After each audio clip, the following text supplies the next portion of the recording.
अस्सलाम वालेकुम नाज़रीन, प्रोग्राम एग्री बिज़नेस के साथ मैं हूँ आपका मेज़बान डॉक्टर अमजद बुखारी।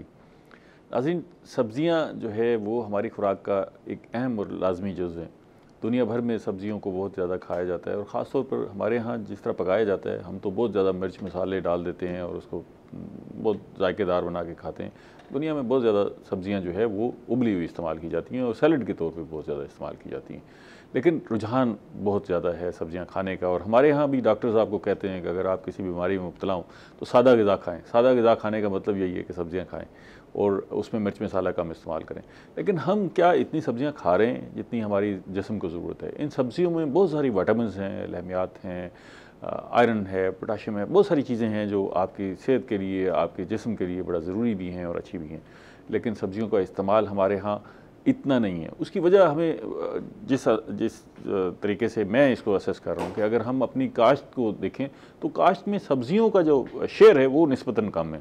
तो जितनी ज़रूरत है उतनी सब्ज़ियाँ काश्त नहीं हो रही हैं। इसमें पोटेंशियल भी बहुत ज़्यादा है, मकामी मार्केट में बहुत ज़्यादा पोटेंशियल है। और हमारे साथ हमसाया ममालिक हैं, ख़ास तौर पर चलें मशरक़ी सिंध जो है वो भारत है जो ख़ुद काफ़ी ज़राअत में आगे है। लेकिन हम अगर अपने मगरब की तरफ देखें तो हमारे पास बहुत सारी मंडियाँ मौजूद हैं जहाँ मिडल ईस्ट ख़ास तौर पे, जहाँ आप अपनी ताज़ा सब्ज़ियाँ बेच के अच्छा मुनाफा कमा सकते हैं। हमारे यहाँ मकामी सब्ज़ियों में कीमत जो मिलती है वो ठीक है नहीं है, लेकिन सब्ज़ियों की काश्त के हवाले से जो लोग इस तरफ, जो फार्मर्स इस तरफ मौजूद हैं, काश्त कर रहे हैं, वो ये कहते हैं कि सब्ज़ियों में अच्छा मुनाफा है। और फिर टर्नल फार्मिंग है, उसमें भी अच्छे पैसे मिल जाते हैं।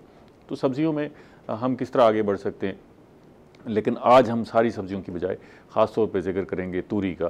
तूरी एक अहम फसल है और हमारे यहाँ इसको बहुत जायकेदार जो है इसकी हांडी बनाई जाती है। इसमें जो है इसके नर्ख जो है वो अमूमन हमने देखे हैं कम होते हैं। आजकल भी ये 40 रुपये किलो बिक रही है। तो ये इससे खर्चे वर्चे पूरे होते हैं नहीं होते, लेकिन इसमें अच्छा पोटेंशियल है। कुछ लोग तो तूरी की जो हांडी है उसको बहुत ज़्यादा पसंद करते हैं और बच्चे अमूमन जो है वो अवॉइड करते हैं। अब ये भी देखेंगे कि आखिर हमारे बच्चे जो है वो सब्ज़ियों से अवॉइड क्यों करते हैं। लेकिन आज हमारा मौजू जो है तूरी है और ख़ास तौर पे उसके सारे पहलू देखेंगे। मैं सबसे पहले आपको अपने मेहमानों का तारुफ करवा दूँ। मेरे साथ पहले मेहमान मौजूद हैं डॉक्टर गुलाम मुस्तफ़ा साहब। आप सीनियर ज़राई ऑफिसर हैं, महकमा ज़राअत से मुंसलिक हैं और सब्ज़ियों की काश्त पर गहरी नज़र रखते हैं। उनके साथ दूसरे मेहमान मौजूद हैं डॉक्टर मोहम्मद अबू बकर साहब। आप शोबा प्लांट ब्रीडिंग से वाबस्ता हैं और ज़राई यूनिवर्सिटी मुल्तान से मुंसलिक हैं। उनकी तहकीक क्या कहती है उनसे जानने की कोशिश करेंगे। और तीसरे मेहमान राना मोहम्मद ज़ियाउल हक साहब मौजूद हैं। आप फार्मर्स हैं, प्रोग्रेसिव फार्मर हैं और सब्जियाँ भी काश्त करते हैं। बहुत शुक्रिया आप तीनों मेहमानों का। डॉक्टर साहब, पहले तो ये बताएं, आप ख़ुद भी तूरी लाइक करते हैं या कोई ज़्यादा पसंद नहीं है? नहीं डॉक्टर साहब, मैं तूरी बिल्कुल लाइक करता हूँ, क्योंकि अगर आप WHO के स्टैंडर्ड को देखें, वो जिसे वर्ल्ड हेल्थ ऑर्गेनाइजेशन कहते हैं, उसके मुताबिक हमें डेली 350 से 400 ग्राम सब्ज़ी या फ्रूट लाजमी लेना चाहिए। हम खाते हुए नज़र नहीं आते। ख़ास तौर पे हमारे जो बच्चे हैं वो तो बड़ा अवॉइड करते हैं सब्जियों से। जैसे ही घर में सब्ज़ी पकी हुई है, दाल पकी हुई है, कहते हैं जी नहीं इसे। असल में वो डिपेंड कर रहा था कि उनके पेरेंट्स क्या लाइक कर रहे हैं, फिर उनका अपने टेस्ट कैसे डेवलप किया है। आजकल जिस तरह हमारा कल्चर है, हम अपने बच्चों को फास्ट फूड की तरफ ले आते हैं, पिज़्ज़ा की तरफ ले आते हैं। उनका जायका भी उसी स्टैंडर्ड पे चला जाता है। उसी स्टैंडर्ड पे चला जाता है, एग्जैक्टली। अगर हम इसी वेजिटेबल को अपने घरों में लेके आए, अगर हम ना सिर्फ जब हम खाएंगे तो साथ साथ हमारे बच्चों के अंदर भी वो टेस्ट डेवलप होगा, जिसकी वजह से उसको लाइक करेंगे। अच्छा, ये कितना स्टैंडर्ड आपने बताया? ये 350 से 400 ग्राम आपको डेली लेनी चाहिए, चाहे वेजिटेबल की सूरत में लें। तकरीबन आधा किलो सब्जी होगी। तकरीबन आधा किलो। उसमें आपका सैलड भी आ जाएगा सर, फ्रूट्स भी आ जाएंगे। ये इतना लेना चाहिए। अगर मिनिमम स्टैंडर्ड जो है वो 300 ग्राम है, ये तो एटलीस्ट लेना चाहिए। क्योंकि इसके अंदर हमारे फाइबर्स होते हैं, विटामिन होते हैं, मिनरल्स होते हैं। और सबसे अहम चीज़, जिस तरह आप पहले दौर में अपने हकीम लोग कहते थे कि जो कॉन्स्टिपेशन, जिसे हम कब्ज़ बोलते हैं, ये तमाम अमराज की माँ इसको कंसिडर किया जाता है। तो जितने भी हमारे वेजिटेबल्स होती हैं, इनमें फाइबर्स इतनी क्वान्टिटी में होता है कि हमारी जो पेरिस्टालसिस मूवमेंट होती है, मैं अपने लिसनर को बताता चलूँ, पेरिस्टालसिस मूवमेंट ये होती है कि जिस वक्त आप खुराक को इनटेक करते हैं, इनगल्फ कर लेते हैं, निगल लिया, उसके बाद उसने खुराक की नाली, देन मैदा, मैदे के बाद छोटी आंत, फिर बड़ी आंत, वहाँ पर अब हमें नहीं पता वो कैसे मूव हो रही होती है, उसकी मूवमेंट होती है, एक बॉल्स बनता है, ऐसी मूवमेंट को पेरिस्टालसिस मूवमेंट कहते हैं। अच्छा, इसके लिए आपकी खुराक के अंदर फाइबर का होना बहुत ज़रूरी है। अगर ये होगा तो उसकी मूवमेंट अच्छी होगी, आपके इंटेस्टाइन, आपका डाइजेस्टिव सिस्टम। अगर नहीं होगा तो वो स्टिकी हो जाएगी, फिर मुख्तलिफ किस्म की पेचीदगियाँ पैदा होंगी। इसलिए मैं तो सब्जी बहुत लाइक करता हूँ। अच्छा डॉक्टर साहब, ये जो शरह बता रहे हैं 300 350 जो है ग्राम, ये तो काफ़ी सारी है मेरे ख्याल है। इतनी तो आप जैसा साइंटिफिक आदमी भी यूज़ नहीं करता होगा। नहीं, अब इसमें ये है कि खाली सब्ज़ी के अलावा हम डेली रूटीन में अगर देखें फ्रूट भी कुछ ना कुछ इनटेक कर रहे होते हैं। अच्छा, सैलेड वो शामिल हो सब्जी। जाएगा। और मैं एक बात, मैं डॉक्टर साहब की बात को एक्सटेंड करूँ कि आपने भी ये कहा कि हम इतनी अमाउंट में इसे कैसे हमारे बच्चे लाइक नहीं करते। अब हमें ना एक तो ये है कि हमने चलो बाकी फास्ट फूड के ऊपर भी बच्चों को शिफ्ट किया, अगर हम इसी सब्ज़ी को मुख्तलिफ तरीके के साथ बनाना शुरू कर दें तो इसमें भी हम टेस्ट डेवलप कर सकते हैं। जैसे अभी आपने बात की हम मिर्च मसाला डाल के, तो हम तो उसका जायका, हम असल के अंदर मिर्च मसाले का जायका इंजॉय कर रहे होते हैं, असल सब्ज़ी का जायका तो वहीं पर ख़त्म हो जाता है। हमारा तो मिर्च मसाला प्रोमिनेट कर जाता है। तो हम अगर मुख्तलिफ तरीके से बना के खिलाएं तो यही सब्ज़ी जो बच्चे लाइक नहीं कर रहे, बच्चे इसकी तरफ आराम से शिफ्ट हो जाएंगे। इसका मतलब है कि जो हमारी कुकिंग है उसमें इनोवेशन लाई जा सकती है। अच्छा, तो इसकी रेसिपीज जो है वो नई डेवलप करनी चाहिए। मतलब अच्छा, मैं तो ये कहता हूँ हमारे काश्तकारों को भी इस पर आगे आना चाहिए, वो भी इस पे काम करें कि भाई अगर कोई नए जायके इसमें बन सकते हैं। इसमें अच्छा, मैं वैसे अपने हमसाया मुल्क में देखें ना तो वो जायकों पर बहुत ज़्यादा काम कर रहे हैं। आप देखें ना, हमारे सोशल मीडिया भरा पड़ा होता है। हमारे यहाँ जो लोग हैं, हत्ता कि अगर हमारे पास बर्गर बन रहा है तो वो सारे लोग एक ही तरह का बर्गर बना रहे हैं, ठीक है ना, उसमें कोई इनोवेशन नहीं है, कुछ बेहतरीन नहीं जा रही। तो वहाँ पर जो है काफ़ी काम हो रहा है, इस पर मेरा ख्याल है काम करने की ज़रूरत है। राणा साहब, आप सिर्फ तूरी उगाते हैं, आप भी खाते हैं? सर हम उगाते भी हैं और खाते भी हैं, और बड़े शौक से खाते हैं। शौक से खाते हैं? अच्छा। मैं तो आज बड़ा खुश हुआ कि डॉक्टर साहब आपने आज ये प्रोग्राम किया। मैं तो कई दिन से, बल्कि कई सालों से किचन गार्डन पर बहुत प्रोग्राम कर रहा हूँ और लोगों को पैगाम देता हूँ। पैगाम दे रहे हैं, ठीक है, कि घर में सब्जी उगानी चाहिए। हर तूरी एक ऐसी फसल है जिसको हम इग्नोर करते हैं। अच्छा, वैसे भी ना जब आप जाएं, तूरी और टिंडे को उसकी खरीदारी निस्बतन कम होती है सब्जी की दुकान पर ना, और उसकी वजह यही बताते हैं कि जी बच्चे नहीं खाते जी, अगर पक जाए तो बच्चों के लिए फिर कुछ और पकाना पड़ता है। तो आप जब पकाते हैं तो ये ऐसे जैसे मामूल में हम पकाते हैं या कुछ में कुछ जायका लाने के लिए कुछ करते हैं? मैं समझता हूँ कि पहले भी डॉक्टर साहब ने बताया कि मैं कहता हूँ सब्जियाँ खानी चाहिए। मैं तो खुद भी दालें और सब्जियां खाता हूँ, ठीक है, और खानी चाहिए। जब हम नहीं खाएंगे तो हमारे बच्चे किस तरह खाएंगे सर? तो हम खुद काश्त भी करते हैं और जनाब हम खाते भी हैं, और बड़े शौक से खाते हैं। अच्छा। और हमारे थोड़ी सी जगह रखी होती है 10 मरले, उस पर हम सब्जियां सारी लगाते हैं, भिंडी भी लगाते हैं, तूरी भी लगाते अपने हैं, घर के इस्तेमाल के लिए। 10 मरले से इतनी सब्जी हो जाती है कि आप पूरा मोहल्ला सर, हम तो मोहल्ला दोस्त भी यकीन करें। अच्छा, हाँ, और मैं समझता हूँ हर फार्मर को, और आपको भी आज मैं पैगाम दे रहा हूँ कि आप भी घर में अगर 4 गमले 2 कद्दू के लगा लें, 2 तूरी के लगा लें, तो आप ताज़ा सब्जी खा सकते हैं। सब इसमें ना जो सबसे अहम पहलू है, मैंने बार बार इसका जायज़ा भी लिया है और इसका जिक्र भी किया है कि पहली मरतबा आपको लगाने के लिए मुश्किल होती है, आपको ज़मीन की तैयारी में, बीज लेने में और इसको फिर काश्त करने में मुश्किल होती है। मैं बल्कि अपने जो ज़रूरी ग्रेजुएट्स हैं उनको ये पैगाम देता रहता हूँ कि आप जॉब ढूंढने की बजाय आप ये कंसल्टेंसी शुरू कर दें। मैं ये प्रोग्राम करता हूँ तो मुझसे बहुत सारे लोग रब्ता करते हैं कि जी हमारे पास जो है 2 कनाल ज़मीन पड़ी हुई है, हमारे पास 4 कनाल ज़मीन पड़ी है, हमारे पास 1 एकड़ ज़मीन पड़ी हुई है, खाली पड़ी हुई है, हम क्या करें? तो कोई ऐसा बंदा बता दें जो हमें गाइड कर दे।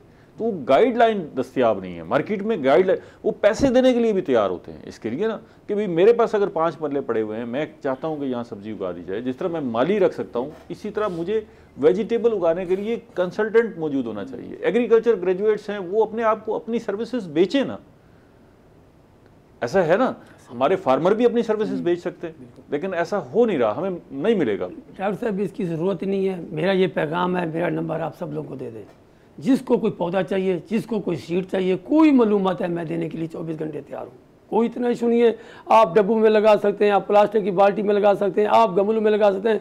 इसमें थोड़ा सा वक्त देने की ज़रूरत है, जो कि मैं आज समझता हूँ कोई इतना मुश्किल नहीं है। आप 5 मिनट उसको पानी लगाने में कितना टाइम लगता है? पानी लगाने में टाइम तो जाहिर है, मैं ये कहता हूँ कि एक दफ़ा वो यूज टू हो जाएगा ना, फिर वो अगली दफ़ा शायद वो कंसल्टेंट उसको ज़रूरत ना पड़े। क्यों डॉक्टर साहब, आपकी क्या राय है इस हवाले से? जी डॉक्टर साहब, आपकी बात बिल्कुल दुरुस्त है कि कंसल्टेंसी जैसे उसको A1 टाइम चाहिए होगी, ठीक है। तो हम भी किचन गार्डनिंग के ऊपर बड़ी आपने देखा होगा कि काफ़ी सारा हमने वर्क किया पिछले कोई 7, 8, 10 साल से हम किचन गार्डनिंग को प्रमोट कर रहे हैं। इतना टाइम नहीं लगता डॉक्टर साहब। मिसाल के तौर पर अगर मैं बात करूँ ना, जितनी हमारी एक घिया कद्दू हो गया, तोरी होगी, ये आप 3 से 4 पौधे अगर आपके घर में अवेलेबल हैं, आप इनको किसी दीवार पे चढ़ा दें, आप इन्हें किसी दरख्त पे चढ़ा दें, ये चढ़ते जाएंगे, वहाँ से आप उसको हार्वेस्टिंग करते जाएं। इसके ऊपर कोई रॉकेट साइंस नहीं है, ठीक है, ये इजीली हो सकता है। हाँ, अगर थोड़ी बहुत गाइडलाइन चाहिए होगी उनको कि पौधे की अपना जर्मिनेशन कैसे करानी है, सीड अवेलेबिलिटी कैसे करानी है, वो फिर ये एक सीज़न उनको पास ऑन होना पड़ेगा, देन वो ट्रेंड हो जाएंगे, इसमें कोई खास इतनी बात नहीं होती। मुश्किल नहीं, मसला ये है कि थोड़ा सा वो इंटरेस्ट ले लें। ठीक है, जिस तरह राना साहब ने फरमाया कि पानी लगाने में इतना टाइम नहीं लगता, घर में फीमेल्स भी होती हैं, बच्चे भी होते हैं, एक उनका एक मशगला भी डेवलप हो जाएगा। जिस तरह आजकल हमारे बच्चे यूज्ड टू हो गए हैं स्क्रीन के, ठीक, उनको दूसरी चीज़ों का पता ही नहीं है। अगर पेरेंट्स उनको इस तरफ लेके आएंगे किचन गार्डनिंग के थ्रू, तो ना सिर्फ वो चीज़ें सीखेंगे बल्कि घर में का ऑर्गेनिक वेजिटेबल्स की या ऑर्गेनिक प्रोडक्शन में उनके साथ कम से कम आप अब हम ये कह दें, अक्सर कहते हुए देखे जाते हैं कि जी बहुत महंगाई हो गई है जी, अब तो सब्जी दाल खरीदना नामुमकिन हो गया है जी। तो ये अगर आपके पास घर में अवेलेबल हों तो ये किसी हद तक काफ़ी हद तक सर आपका बजट जो है आप सेव कर सकते हैं, काफ़ी हद तक। ना सिर्फ आप बजट कर, लेकिन दूसरा भी ये देखें, फिर आपने घर से ट्रैवल करके जाना है। आजकल ट्रेंड इस तरह है कि बच्चे जो है मोटरसाइकिल के बगैर या कार के बगैर मूव नहीं करेंगे। अब उसके ऊपर भी पेट्रोल तो मजीद और एडिशन, फिर फ्रेश सब्जी फिर फ्रेश। डॉक्टर साहब आपकी यूनिवर्सिटी जो है ज़रा यूनिवर्सिटी मुल्तान, वो भी इस हवाले से रहनुमाई फराहम करती है। मैं अगर एक आम आदमी हूँ, अपने घर में सब्जियाँ उगाना चाहता हूँ, तो मुझे शुरू में मुश्किल है, तो आप कोई कंसल्टेंसी इसमें फराहम? बिल्कुल, हमारे पास मैं ये अगले हफ्ते ही हम एक दुआबा फाउंडेशन के साथ कंसल्टेंसी के सिलसिले में जा रहे हैं, तो वहाँ पर और ऑलरेडी भी डॉक्टर साहब भी पहले हमारे साथ ही थे ना, हम इनके साथ थे। हमने भी पूरे इधर मुल्तान के इलाके के अंदर किचन गार्डनिंग में कंसल्टेंसी दी, स्कूल विज़िट किए, बच्चों को गाइड किया और बाकायदा प्रैक्टिकली उन्हें करके दिखा कि बेटा इस तरह से आप अपने घर के अंदर जो मौजूद, अगर जगह नहीं भी है ना आपके पास, सपोज करें सारा घर पक्का है जी, आप कोई बाल्टी रखें, कोई प्लास्टिक का कोई डब्बा रखें, उसके अंदर पौधे उगाएं। हाँ ठीक ठीक है। अच्छा डॉक्टर साहब, आप ज़रा थोड़ा सा इस तूरी की टेक्निकलिटीज़ को देखते हैं कि पहले तो ये बताएं कि आपके नोटिस में है कि इसमें ग़िज़ाइयत क्या है तूरी के अंदर? जी, मैं इसके अंदर डॉक्टर साहब बहुत इसकी ग़िज़ाइयत है, ये विटामिन से भरी हुई है। सबसे अहम चीज़ इसके अंदर फोलिक एसिड बहुत होता है। अच्छा। फोलिक एसिड मीन इसमें आयरन आपका मौजूद होता है, जो हमारे खून के अंदर एक रेड कलर का पिगमेंट होता है जिसे हम हेमोग्लोबिन बोलते हैं, उसकी प्रोडक्शन में अहम रोल प्ले करता है। जिन लोगों के अंदर खून की कमी हो या जिनका लेवल जो है वो कम रहता हो, जी वो इसको लें। इसके बाद डॉक्टर साहब इसके अंदर विटामिन B12 होता है, B6 होता है, जो कि अक्सर आजकल लोग क्लेम करते हैं कि हमारे पट्ठों में दर्द होती है, थकावट महसूस होती है, वो इसमें अबंडेंट क्वांटिटी में मौजूद है, आप उसको यूज़ कराएं। फिर इसके अंदर ये कोलेस्ट्रॉल को कंट्रोल करता है। अच्छा। और इसके अलावा ये जो फीमेल्स के अंदर मेंस्ट्रुअल साइकिल आता है, तो उसके अंदर ये अगर वो इम्बैलेंस हो जाए, उसके लिए इसका बहुत अहम रोल है। इसको हकीम लोग इसको रेकमेंड करते हैं।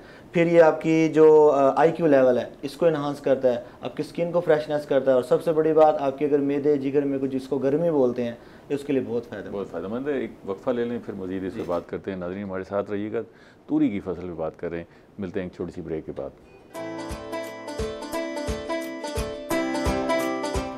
वेलकम बैक नाज़रीन, हम तूरी पर बात कर रहे हैं, माहिरीन हमारे साथ मौजूद हैं। डॉक्टर साहब ये बताइएगा, आप साइंटिफिक आदमी हैं, ये अक्सर जो है एक मिथ है, पता नहीं इसमें किस हद तक रियलिटी है। लोग कहते हैं कि रात को तूरी ना खाई जाए, उससे जो है वो ब्लाइंडनेस का खदशा होता है। ये अमूमन जो है हमारे यहाँ ये बात फैली हुई है, इसमें किसी हद तक हकीकत है या कोई ऐसे अज्जा शामिल हैं जो कोई नुकसान पहुँचाते हैं? सर नॉर्मली जो हमारे पास ना ये नाइट शेड एक फैमिली है पौधों की, ठीक है, उसके अंदर एक सोलानिन होता है, केमिकल कंपाउंड पाया जाता है, उसका थोड़ा इफेक्ट है। लेकिन तूरी के अंदर वो मेरा नहीं ख्याल के उधर तूरी में पाया जाता है। अच्छा। वो असल में जो है वो ब्रिंजल जो है, ये जिसे हम बैंगन कहते हैं, इसके अंदर पाया जाता है, ठीक है, और वो भी इतनी कोई ज़्यादा हायर लिमिट में नहीं है। पर्टिकुलरली कोई वीड्स हैं या जंगली हम फ्रूट कहते हैं जिनके अंदर वो पाया जाता है, और तोरी के अंदर उसका कोई लिंक नहीं है। मेरे इसका मतलब है कि ये एक गलत है। ये तो आप जिस वक्त दिल करे खाएं तोरी, मेरे ख्याल में ऐसा है कोई नहीं सर, ये हमारी बातें होती हैं सर, मैं कहता हूँ फ़ायदा है, खानी चाहिए, लेकिन ये हमारी ऐसी आम बातें हैं कि रात को आदमी खा ले तो ये होता है सब कुछ। आप तूरी काश्त करते? जी बिल्कुल करते। अच्छा, कितने अरसे से काश्त कर रहे हैं? ये कोई तकरीबन 7-8 साल से कर रहे हैं सर। ठीक है, मुनाफा बख्श, लेकिन इसका एक टाइम है सर। ज़्यादा जो मुनाफा ले रहा है वो टनल फार्मिंग वाला ले रहा है। अच्छा, जिसकी वजह से इसका रेट नहीं होता हमारा, वो टनल वाला ज़्यादा मुनाफा बोल रहे हैं। वो मुनाफा सीजन में जब आप इसको काश करते हैं, जब हम काश करते हैं तो सब लोगों ने लगाई होती है, तो लेकिन जो आप खिदमत कर देते होंगे, सीजन की काश आती है, लोगों को सस्ती, बस वो हमें वो बेनिफिट सारे वो पैदा है, उससे खर्चे वर्चे पूरे हो जाते हैं, इतना मुनाफा हो जाता है। हाँ उतना हो जाता है, लेकिन इतना प्रॉफिट नहीं होता जितना होना चाहिए। अच्छा, हाँ, तो मतलब आप रिकमेंडेशन फार्मर्स के लिए कि भाई सारे टनल की तरफ जाएं। टनल से हमें सब्ज़ी दस्तयाब तो होती है, लेकिन वो गरीब आदमी के बस की बात तो नहीं है ना। मैं तो वही कह रहा हूँ कि पैसा तो वही कमा जाता है ना सर, या सिंध से आ जाती है सर, एक इशू और ये भी है। ठीक है। हमारी जो अर्ली सब्जी आती है ना सर, वो सिंध से आ जाती है, तो फिर दोबारा टनल वाले लगा लेते हैं, वो तकरीबन फरवरी मार्च में सर हमारी आ जाती है, हम उसमें लगा रहे होते हैं और उनकी सब्जी आ रही होती है। ठीक है। आप वैसे गंदा पानी भी इस्तेमाल करते हैं? नहीं सर, मैं तो बल्कि अभी ये बात कहने वाला था, जितने भी हम लोग खा रहे हैं ना, ये शहर से आप 50 किलोमीटर चले जाएं, सारी गंदी शहर में ये सब्जियों के साथ सबसे बड़ा इशू ये है, और लोगों ने सब्जियां खानी छोड़ी हैं, उसकी एक वजह ये भी है कि एक खौफ है लोगों के अंदर के ये गंदे पानी से काश ना की गई हो। मैं यही तो डर से पैगाम कि हम जहरीली सब्जियां खा रहे हैं और उसी से आज बीमारियां पैदा हो रही हैं। मेरा तो आज ये पैगाम है कि आप घर घर में सब्जी लगाएं, फ्रेश सब्जी खाएं, घर में लगाएं, घर में लगाएं। ठीक है, इस खर्चे से बाहर निकल, इस खर्चे से बजट में भी आपको वो फायदा होगा, और दूसरी बात सबसे बड़ी बात कि आप फ्रेश सब्जी जब खाएंगे तो आपको पता चलेगा। ठीक है, क्योंकि अब ठीक है, आगे चलते हैं। डॉक्टर साहब ये बताएं कि ये जो फार्मर के लिए तूरी की फसल हम साल में कितनी दफ़ा ले सकते हैं? सर ये बेसिकली अपना समर वेजिटेबल है, इसका वही है कि आपने इसको टनल में लगाएं, नवंबर के अंदर अगर हम इसको टनल में काश करें तो ये एक लॉन्ग रन वेजिटेबल है, क्योंकि बेलदार है, इसके नोड्स बनते जाएंगे, फ्लावर आता जाएगा, आप इसको हार्वेस्टिंग करते चले जाएं। अमूमन पूरा साल इससे आप नहीं, आप नवंबर में सर इसको लगाएं, आप इसको अगस्त सितंबर तक आपको ये हार्वेस्टिंग देती रहेगी, तो एक दफ़ा ही लगती होती है। अगर आपने ओपन लगाना है फिर हम इसको मार्च के एंड में या अप्रैल के स्टार्ट में लगाते हैं। फरवरी मार्च में हम लगा लें तो फिर ये, हाँ फरवरी के एंड में, मार्च में लगानी पड़ेगी, क्योंकि मौसम खुल जाएगा, क्योंकि इसको विंटर वेजिटेबल तो नहीं है, ये समर वेजिटेबल है। इसके लिए फिर टेम्परेचर चाहिए होता है 30+ ताकि इसकी जर्मिनेशन सही ठीक से हो जाए। अगर टेम्परेचर 20 से लो होगा तो जर्मिनेशन नहीं होगी, फिर हमें टनल पे जाना पड़ता है, जहाँ पर हम फिर शॉपर का सहारा लेते हैं ताकि उसको टेम्परेचर प्रॉपर मिले। और ये बहुत अच्छी फसल है। फार्मर अगर इसको नवंबर में काश्त कर ले, नवंबर में काश्त करके आप इसे 8 से 10 लाख रुपए पर एकड़ इसकी इनकम ले सकते हैं। अच्छा, ये राणा साहब ये अभी इन्होंने बताया कि जी डॉक्टर साहब ने कि 8 से 10 लाख रुपए कमाया जा सकता है, तो ये 8 से 10 लाख रुपए वाकई हम तूरी की फसल से कमा लेते हैं? देखिए सर, आपको पता है सब्जी का कोई साल अच्छा लग जाता है और कोई साल मंदा लगता है। मैं नहीं समझता कि 10 लाख आदमी कमा ले, इसमें नहीं कमा सकते। नहीं कमा सकते। क्यों जी डॉक्टर साहब? ये तो देखिए इसका कोई फार्मूला आपके जहन में होगा ना, वो काश्तकारों को बताएंगे 10 लाख रुपए कैसे कमाना। देखिए इस तरह से होता है कि बिल्कुल आप अगर इसको टनल में लगा रहे हैं, टनल में आप नवंबर में इसको लगाएंगे, लगाने के बाद इसका जो है 4 फीट का बेड आपने बनाना है, रो टू प्लांट टू प्लांट, पौधे से पौधे का फासला 1 फीट रखना है, तकरीबन आपके 31-32 पटड़े बन जाएंगे, तो और दोनों लाइनों पे आप इसको लगाएंगे। ठीक है। उसके बाद आप इसका बांस लगाएंगे, तकरीबन कोई 3.5 से 4 लाख रुपए इसका खर्चा आएगा। ठीक है सर। उसके बाद आपकी जो अर्ली सब्जी हमारी अवेलेबल होती है मार्केट में, जब इनिशियली तोरी आ रही होती है, ये फरवरी के स्टार्ट में, जनवरी के एंड में आपकी आ जाती है, उसका उसका अच्छा खासा रेट होता है, और ये फरवरी में भी आपको अच्छा रेट दे रही होती है, मार्च में भी अच्छा रेट दे रही होती है। आप जो रिकमेंड कर रहे हैं, एक तो वो इसकी अकसाम भी 2 है ना जी, जिसकी 2 अकसाम है, एक इसको हम बोलते हैं जिसको रिज गार्ड बोलते हैं, जिसके ऊपर वो धारियाँ बनी होती हैं, आसान अल्फाज में हमें एक काली तूरी कहते हैं, एक घिया तोरी बोलते हैं, घिया तोरी बोलते हैं। जी जी। तो इसमें हमने हाइब्रिड को चूज़ करना पड़ेगा, और वो इसके अंदर हाइब्रिड जो है वो हाइब्रिड में भी 5-7 में मतलब डॉक्टर साहब को शामिल करता हूँ। डॉक्टर साहब तूरी के लिए जो है बीज इस वक्त सूटेबल मार्केट में क्या क्या है, और पाइपलाइन में भी कुछ है, आप भी इस पर तहकीक करते होंगे? तोरी के ऊपर सर ऐसे मैं वैसे मिर्च और पालक के ऊपर मैं डील कर रहा हूँ। अच्छा। तो ओवरऑल मार्केट के अंदर जो हमारे पास सीज़न के हिसाब से देखें, जो पसली तोरी की और दूसरी घिया तोरी, पसली जिसके ऊपर धारी होती है, उसकी बहुत अच्छे हाइब्रिड्स अवेलेबल हैं सर। अच्छा। और हाइब्रिड मिलते हैं और अच्छी खासी प्रोडक्शन है। जैसे डॉक्टर साहब कह रहे हैं ना, मैं भी इनके साथ थोड़ा इत्तेफाक करूँगा कि हमारे पास ऐसी भी तोरी की किस्में हैं जिनको हम जनवरी में लगाते हैं, 15 दिन बाद शिफ्ट करेंगे, और हमें जब तकरीबन 2 महीने के अंदर ये फ्रूट देना शुरू कर देती है, आप हार्वेस्टिंग काबिल हो जाते हैं। और 5 किलो का एक शापर जो है वो शुरू सीज़न में 250 रुपये का आराम से मंडी में जाता है सर, और आप अच्छी खासी प्रोडक्शन ले सकते हैं। लेकिन उनके बकौल भी जैसे है कि फार्मर तो देखे ना जी, वो बराह रास्त मुतासरफ है ना जी, मुनाफे का भी और नुकसान का भी। जो एक्सपीरियंस उसके पास है, वो जाहिर है बाहर से हम बैठ कर जो है वो गाइडलाइन तो दे सकते हैं, लेकिन उसका नेट रिजल्ट तो उसी ने हासिल करना है। राणा साहब, ये पहले तो मुझे ये बताएं कि आप के पास जो तूरी का बीज अवेलेबल है मार्केट में, वो उससे आप मुतमिन हैं कि ठीक है? नहीं, हाइब्रिड पैदावार बहुत देता है, अच्छी दे रहा है। क्या पैदावार लेते हैं आप? देखिए, मैं ये इत्तेफाक नहीं करता कि कितने लोग टनल फार्मिंग करते हैं, उसके लिए हमने आम बात करी डॉक्टर साहब, एक बंदा 8-6-7 लाख होगा तो टनल, तो फिर आप टनल में गए तो फिर वो हर चीज से मुनाफा ले सकते हैं, वो तो टेक्निकल, वो तो उसका पैसा इतना, हम रह गए छोटे फार्मर, ये तो छोटे फार्मर के लिए सर। हमने सोचा एक एकड़ लगाना है, 2 कनाल लगानी है, तो हम इतना इन्वेस्ट कहाँ से करेंगे।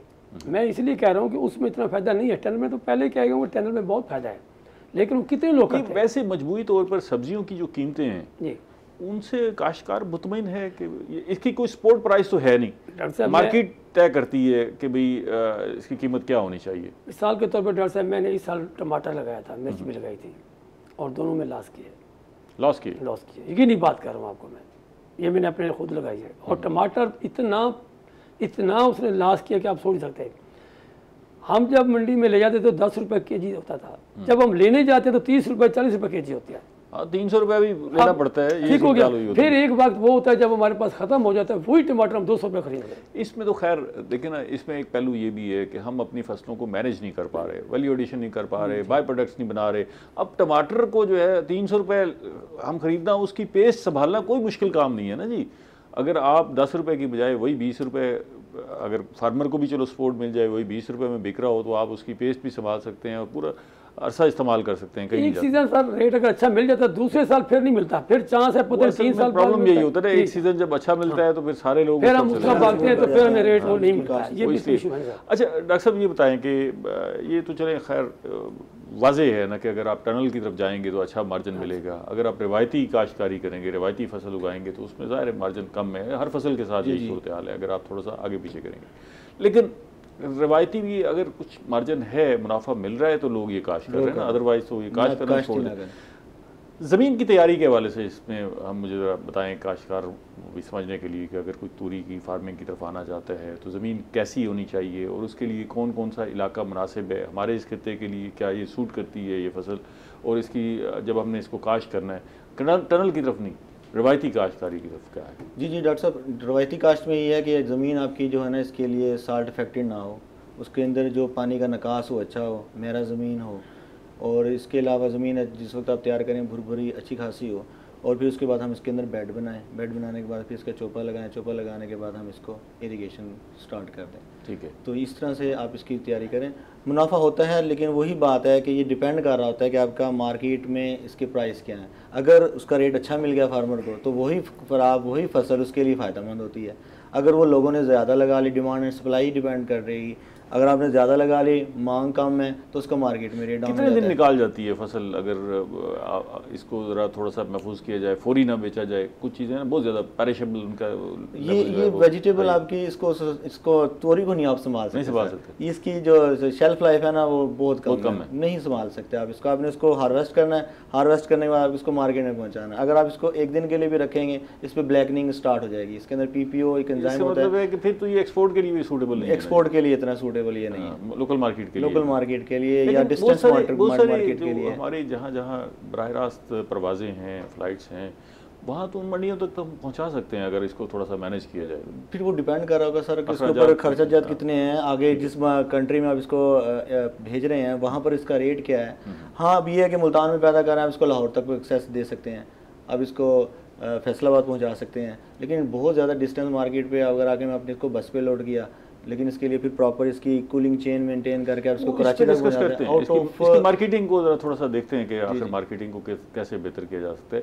डॉक्टर साहब, आप इस पे आपकी यूनिवर्सिटी ना बाई प्रोडक्ट्स पे भी और वैल्यू एडिशन पे बहुत ज़्यादा काम कर रही है, और उसमें हमारा फोकस तो ज़्यादा फ्रूट्स है, लेकिन वेजिटेबल्स पे भी तो बड़ा काम हो सकता है। ख़ास तौर पे जो प्रोडक्ट्स हमारे पास वाफर होती हैं, वाफर मिक़दार में दस्तियाब हैं, उनको किसी न किसी शेप में हम महीना 2 महीने उनकी शेल्फ लाइफ बढ़ा सकते हैं, या उसका इस्तेमाल जो है वो किसी न किस तरह कर सकते हैं। तो तूरी के हवाले से आपकी कोई है ज़हन में आइडिया कि इसकी शेल्फ लाइफ किस तरह बढ़ाई जा सकती है? इनके ऊपर ना ओवरऑल आजकल जो ट्रेंड है, जो पेरिशेबल फूड है ना, उनके ऊपर बायोफिल्म्स का एक कंसेप्ट आ रहा है सर, कि बायोफिल्म दे के उन्हें उनकी शेल्फ लाइफ इंक्रीज़ हो जाती है और आप उनको दूर की मार्केट्स में भेज सकते हैं। जैसे प्रोग्राम के शुरू में ही आपने कहा कि हमारे पास ये जो मिडल ईस्ट के कंट्रीज़ हैं सर, अगर हम उन कंट्रीज़ में अपनी तोरी भेजते हैं ना, अगर 4 पैसे ऊपर लगा के उसकी शेल्फ लाइफ इंक्रीज़ करने में उसकी स्टोरेज फैसिलिटी है, बायोफिल्म है। कितनी बायोफिल्म से कितनी शेल्फ लाइफ इंक्रीज़ हो सकती है? सर इट डिपेंड्स कि अब आपके पास किस किस्म की वेजिटेबल, अगर उसमें ज़्यादा वाटर कंटेंट पानी का ज़्यादा है तो 2-3 दिन 4 दिन आप एक्सटेंड कर निकाल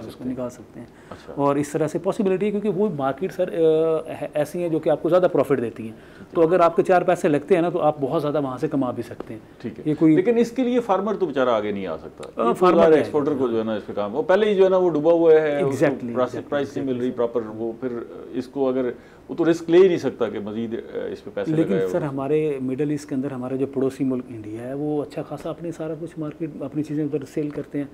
उनके लिए जो उनकी मशरकी सिमत है वो भी खुली है ना जी। एग्जैक्टली, वो उधर भी जो है काफ़ी, हमारे पास तो ये रास्ता बंद हो गया ना मशरक की तरफ का भारत की वजह से, क्योंकि वो उधर से आगे पूरा जो है वो जो साउथ ईस्ट एशिया पड़ा हुआ है वो वहाँ पर बड़ी वेजिटेबल जाती है, बहुत फ्रूट बिकता है। अच्छा राजा साहब ये बताएं कि ये अभी जैसे हम जिक्र कर रहे हैं कि इसको जो है मार्केट भेजना बड़ी ज़रूरी हो जाता है फौरी तौर पर, तो अगर इसको फौरी तौर पर मार्केट भेजना ज़रूरी है तो इसका मतलब ये है कि आप तो मार्केट के रहमो करम पर आ गए। अगर आप फसल को 2 दिन भी नहीं रोक सकते तो आपको जो प्राइस मिलनी है आपने वही उसी पे इसको भेजना है। लेकिन मैं इसका जवाब आपसे ब्रेक के बाद दूंगा, ब्रेक ज़रूरी है। नाज़रीन हमारे साथ रहिएगा, मिलते हैं एक छोटी सी ब्रेक के बाद।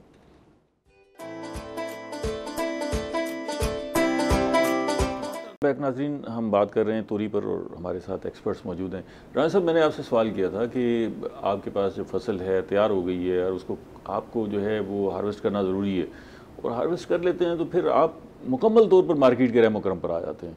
ऐसा ही है या इसमें कोई बचत का रास्ता है? डॉक्टर साहब मैं समझता हूँ काश के लिए सबसे बड़ा चैलेंज है वो मार्केटिंग है। वो बेचारा आपको पता है कि वहाँ से ट्रांसपोर्ट में चीज़ ले आनी, उसको यहाँ पे पहुँचाना, सबसे और दूर मार्केट में वो रेट नहीं मिलता।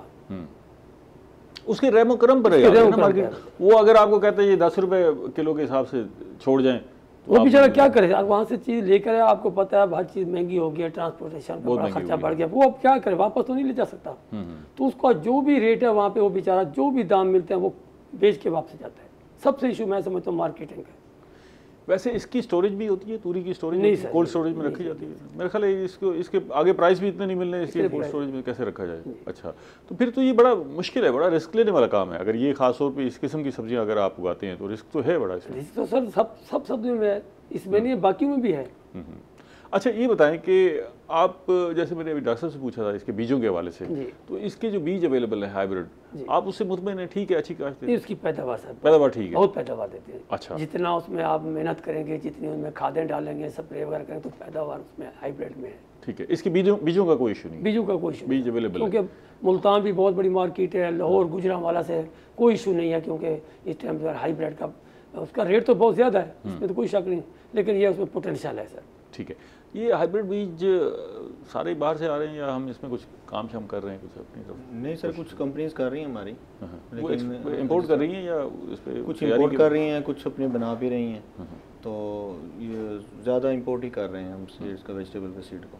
क्या हमारे पास कैपेसिटी नहीं है, इंटेंशन नहीं है, क्या वजह क्या बन रही है? ये इसका बेस्ट आंसर तो आपको डॉक्टर साहब दे सकेंगे, यूनिवर्सिटी से लिंक्ड है, लेकिन ICI जो है वो इसको सेल आउट कर रही है, और कुछ हैं जो लोकली कंपनी जो है हमारी हाइब्रिड बना रही हैं। कुछ हैं हमारी ना गुजरांवाला में हैं कंपनी जो इसको बना रही हैं, ठीक है, हाइब्रिड अपना बना रही हैं। ठीक है डॉक्टर साहब, यही सवाल कि देखिए ना हमारे पास इतने बड़े रिसर्च के इदारे हैं, और अब जो है जो शायद हम इसकी प्रोडक्शन से इतना नहीं कमा रहे जितनी वो कंपनियां बीजों से कमा रही हैं। ऐसे ही है। तो वो एक बड़ा अच्छा एवेन्यू है पैसा कमाने का, अगर हमारा फार्मर भी उस तरफ चला जाए बीजों की तैयारी के हवाले से, और हमारे अपने जो रिसर्च के इदारे हैं वो भी उस तरफ चले जाएँ, तो इसमें क्या वजह क्या बन रही है? सर इसमें ना 2 बुनियादी वजूहत हैं। नंबर 1 वजह ये है कि हमारे पास जो मेन फोकस किया गया ना, वो हमारा गंदम थी, चावल हो गया, कॉटन हो गया, इनके ऊपर फोकस किया गया, वेजिटेबल के ऊपर इतना फोकस ना किया गया। और उसकी भी एक बुनियादी वजह थी कि जो असल में बीज बनाने वाली एक साइंटिस्ट है वो है प्लांट ब्रीडर, जिसने बीज बनाने तो आपका शुभ है। जी बिल्कुल, ठीक है। अब ये जो वेजिटेबल्स की अगर हम बात करें ना, वेजिटेबल का पूरा काम जो था ना वो एक हॉर्टिकल्चर के अंडर आता रहा सर, ठीक है, वो डील करते थे, सारा कुछ उसे मैनेज करते थे। तो हमारे पास ये प्लांट ब्रीडर के पास ये शोभा था ही नहीं वेजिटेबल के सीड बनाने का, हाइब्रिड बनाने का। उन्हें हवाला ही नहीं किया गया कि जी मतलब है कि इसमें आप प्लांट ब्रीडर का अपना देख लें, स्लो रिस्पांस है या जैसे भी कोई कंडीशंस होंगी, सेवरल फैक्टर्स हैं। अब जो प्लांट ब्रीडर है वो एक्टिवली इन्वॉल्व हुए हैं। जब उन्हें नज़र आया ना कि हमारी तो टोटल फसल जो सब्जी है वो बाहर से अब आ रही है, हमारे तो हाथ में है कुछ नहीं है। अब प्लांट ब्रीडर इसके अंदर एक्टिवली इन्वॉल्व है और हम अब जी बिल्कुल अब तो बहुत सारी काम हो रहा है, बड़ा भरपूर काम। अब मैं बात करूं, अब हमारे पास मिर्च के अच्छे खासे हाइब्रिड लोकल बन रहे हैं सर।